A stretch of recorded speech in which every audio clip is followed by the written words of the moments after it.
ಹೇಳೋ ಮಾತು ಕೇಳಿದ್ದೀನಿ. ಅವ್ರು ಏನು ಹೇಳಿದ್ದಾರೆ, ರೈತರು ಎರಡು ಭಾಗ ಆಗಿದ್ದಾರೆ, ಒಂದಾಗಿ ಬಂದರೆ ನಾವು ನಿರ್ಧಾರ ತಗೊಳ್ತೀವಿ ಅಂತ ಹೇಳ್ತೀವಿ.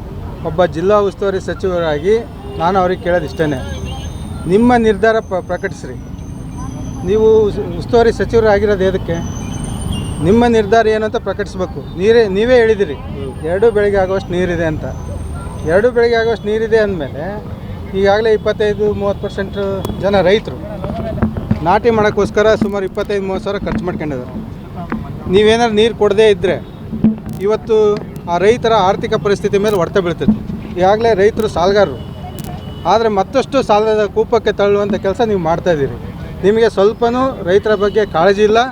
ಹಾಗಾಗಿ ಇವರು ರೈತರ ಬಗ್ಗೆ ನಿರ್ಧಾರ ಬೇಗ ತೆಗೆದುಕೊಳ್ಳೋದಿಲ್ಲ ಅನ್ನೋದು ನನ್ನ ಅನಿಸಿಕೆ. ಸರ್, ಈಗ ರಾಜ್ಯ ಸರ್ಕಾರದವರು ಇನ್ನು ಕ್ರಮ ಕೈಗೊಳ್ತಾ ಇಲ್ಲ, ಆದರೆ ವಿಪಕ್ಷದವರಾಗಿ ಒಂದು ಆಗ್ರಹ ಮಾಡಬೇಕು. ನೀವು ರಾಜ್ಯ BJP ರೈತ ಮೋರ್ಚಾದ ಉಪಾಧ್ಯಕ್ಷರಿದ್ದೀರಿ, ವಿಪಕ್ಷ ನಾಯಕರಿಗೂ ಮನವಿ ಮಾಡಿದ್ರೆ ಹಿಂಗೆ ನೋಡಿ, ಇದು ಇಲ್ಲಿ ಲೋಕಲ್ ಪ್ರಾಬ್ಲಮ್ ಆಗಿರೋದ್ರಿಂದ ನಾವೆಲ್ಲರೂ ಕೂಡ ನಮ್ಮ ಹಿರಿಯರಾದ ರವೀಂದ್ರನಾಥ್ ಅವರ ನೇತೃತ್ವದಲ್ಲಿ, ನಮ್ಮ ಭಾರತೀಯ ರೈತ ಒಕ್ಕೂಟದ ನೇತೃತ್ವದಲ್ಲಿ ಇವತ್ತು ಹಲವಾರು ಹೋರಾಟ ಮಾಡ್ತಾನೆ ಬಂದಿದ್ದೀವಿ. ಇವತ್ತು ಕೂಡ ಅದೇ ಉದ್ದೇಶಕ್ಕೆ ಹೋರಾಟ ಮಾಡ್ತಾಯಿದ್ದೀವಿ. ಇಲ್ಲಿ ರೈತರು ಅಂದರೆ ಎಲ್ಲ ರೈತರು ಒಂದೇ, ಅಡಿಕೆ ಬೆಳೆಯೋರು ಒಂದೇ, ಭತ್ತ ಬೆಳೆಯೋರು ಒಂದೇ, ರೈತರೆಲ್ಲರೂ ಒಂದೇ. ರೈತರಲ್ಲಿ 2 ಭಾಗ ಮಾಡೋದು ಬೇಕಾಗಿಲ್ಲ. ರೈತರು ಒಂದೇ ಅಂದಮೇಲೆ, ಕೊಡೋದಕ್ಕೆ ನೀರಿದೆ ಅಂದಮೇಲೆ ಆಫ್ ಆ್ಯಂಡ್ ಆನ್ ಪದ್ಧತಿಯಲ್ಲಿ ಆದ್ರೂ ಈ ಬೆಳೆಗೆ ನೀರು ಕೊಟ್ಟು ಎಲ್ಲ ರೈತರನ್ನು ವಿಶ್ವಾಸಕ್ಕೆ ತಗೋಬೋದಿತ್ತು ಅನ್ನೋದು ನನ್ನ ಅನಿಸಿಕೆ. ಸರ್, ಈಗ ರಾಜ್ಯ ಮಟ್ಟದಲ್ಲೂ ನಿರೀಕ್ಷಿತ ಪ್ರಮಾಣದ ಹೋರಾಟ ಫಲ ಕಾಣ್ತಾ ಇಲ್ಲ BJPಯಲ್ಲಿ. ಇಲ್ಲಿಂದ ಜಿಲ್ಲೆಯಲ್ಲೂ ಅದೇ ಥರ ಆಗಿದೆ. ನೋಡಿ, ಸರ್ಕಾರ ಆಡಳಿತಕ್ಕೆ ಬಂದ ಮೇಲೆ ಹಲವಾರು ಹೋರಾಟಗಳನ್ನ ಬಂದಿಂದ ಹಿಡಿದು ಇಲ್ಲಿವರೆಗೂ ಕೂಡ ಭಾರತೀಯ ಜನತಾ ಪಾರ್ಟಿ ಹೋರಾಟ ಮಾಡ್ತಾ ಬಂದಿದೆ. ನೀವು ನೋಡ್ತಿರ್ಬೋದು, ಸುಮಾರು 6 ದಿನಗಳ ಕಾಲ ಇಲ್ಲಿ ನಾಗೇಂದ್ರ ಅವ್ರನ್ನ ವಜಾ ಮಾಡಬೇಕು ಅಂತ ಹೋರಾಟ ಮಾಡಿದ್ವಿ. ಯಾವುದೇ ಹೋರಾಟದಿಂದ ಹಿಂದೆ ಸರಿದಿಲ್ಲ ಭಾರತೀಯ ಜನತಾ ಪಾರ್ಟಿ. ಆದರೆ ಇದೊಂದು ದಪ್ಪ ಎಮ್ಮೆ ಚರ್ಮದ ಸರ್ಕಾರ, ಯಾವಕ್ಕೂ ಒಂದು ಬೆಲೆ ಕೊಡ್ತಾ ಇರ್ತಕ್ಕಂಥ ಒಂದು ಸರ್ಕಾರ. ಹಾಗಾಗಿ ಇದಕ್ಕೆ ಸರ್ಕಾರಕ್ಕೆ ರೈತರು ಅಂದ್ರೆ ಗೊತ್ತಿಲ್ಲ, ಜನಗಳ ಬಗ್ಗೆ ಕಾಳಜಿ ಇಲ್ಲದೆ ಇರತಕ್ಕಂಥ ಒಂದು ಸರ್ಕಾರ ಇದು. ಸರ್, ಅಡಿಕೆ ಬೆಳೆಗಾರರಿಗೆ, ತೋಟಗಾರಿಕೆ ಬೆಳೆದ ಬೆಳೆಗಾರರಿಗೆ ಏನು ಹೇಳಕ್ಕೆ ಬಯಸ್ತೀರಿ? ಈಗ ಅಲ್ಲ, ಅಡಿಕೆ ಬೆಳೆಗಾರರು ನಮ್ಮ ರೈತರೇ. ಒಬ್ಬ ನೋಡಿರಿ, ಇಲ್ಲಿ ನಮ್ಮಲ್ಲಿ ಹೆಂಗಿದೆ ಅಂದರೆ, ರೈತರು 10 ಎಕರೆ ಜಮೀನಿದ್ದರೆ ಒಂದು 5 ಎಕರೆ ತೋಟ, 5 ಎಕರೆ ಭತ್ತ ಇಟ್ಕೊಂಡಿರ್ತಕ್ಕಂಥ ರೈತರೇ ಜಾಸ್ತಿ ಇರ್ತಕ್ಕಂಥದ್ದು. ಹಾಗಾಗಿ ರೈತರೆಲ್ಲರೂ ಒಂದೇ, ರೈತರನ್ನ ಡಿವೈಡ್ ಮಾಡೋದು ಬೇಕಾಗಿಲ್ಲ ಅನ್ನೋದು ಹೇಳ್ತೀನಿ ನಾನು. ಈಗ ಭತ್ತದ ಬೆಳೆಯುವಂಥ ರೈತರಿಗೆ ನೀರು ಕೊಡಿಸ್ತೀರಾ ಹೇಗೆ ಸರ್? ಏನು ನೋಡಿ, ನೀರು ಕೊಡಲೇಬೇಕು ಅಂತೇಳಿ. ಯಾಕೆಂದರೆ ಸುಮಾರು 25-30% ಜನ ರೈತರು ಈಗಾಗಲೇ 15-20 ಸಾವಿರ ಒಂದು ಎಕರೆ ಖರ್ಚು ಮಾಡ್ಕೊಂಡಿರೋದ್ರಿಂದ ಅವ್ರು ಸಾಲಗಾರರಾಗ್ತಾಯಿದ್ದಾರೆ.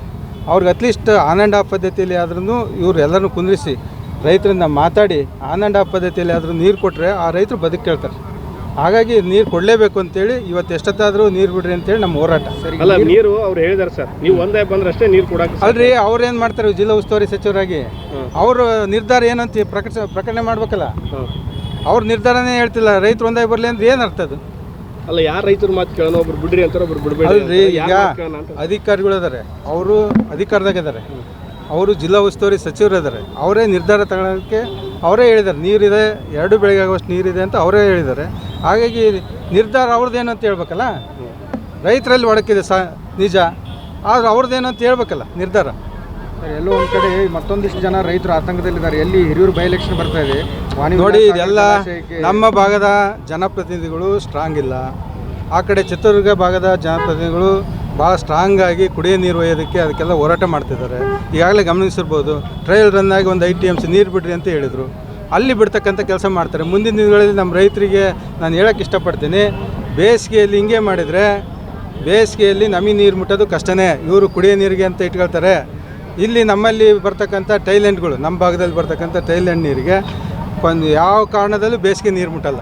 ಅಟ್ಲೀಸ್ಟ್ ಈಗಾದರೂ ಕೊಟ್ಟರೆ ಸ್ವಲ್ಪ ಕೆರೆ ಹಳ್ಳ ಕೊಳ್ಳಗಳಾದರೂ ತುಂಬ್ಕೊಂತವೆ ಜೊತೆಗೆ, ಮಳೆ ಜೊತೆಗೆ. ಅದನ್ನು ಹಾಗಾಗಿ ನೀರು ಕೊಡ್ರಿ ಅಂತ ನಾವು ಹೋರಾಟ ಮಾಡ್ತಕ್ಕಂಥದ್ದು.